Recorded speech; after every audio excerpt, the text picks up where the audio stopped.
বন্ধুরা, রাহু আপনাদের বেডরুমে ঢুকে যাচ্ছে না তো? ভাবছেন এটা আবার কেমন কথা? রাহু বেডরুমে ঢুকে কি করে? রাহু বেডরুমে ঢুকে আপনাদের সাংসারিক জীবনকে তছনছ করে দেয়।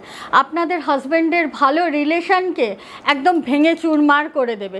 প্রতিটা মুহূর্তে কিছু না কিছু আপনাদের হাজব্যান্ড ওয়াইফের মধ্যে মতের পার্থক্য লেগেই থাকবে। ভাবছেন তাহলে কি করবেন, কিভাবে এই উপায় থেকে বেরিয়ে আসবেন? সামান্য উপায়, কিন্তু মন দিয়ে শুনুন কি করতে হবে। দেখবেন আপনাদের জীবনে প্রেম ভালোবাসায় পরিপূর্ণ হয়ে গেছে।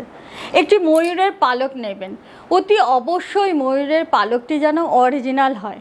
তার মধ্যে সাদা চন্দনের একটি টিপ আপনি অনামিকায় লাগিয়ে সেই ময়ূরের পালকের মধ্যে কিন্তু লাগিয়ে দেবেন এবং রাতে শোবার সময় আপনার বালিশের তলায় রেখে দিন।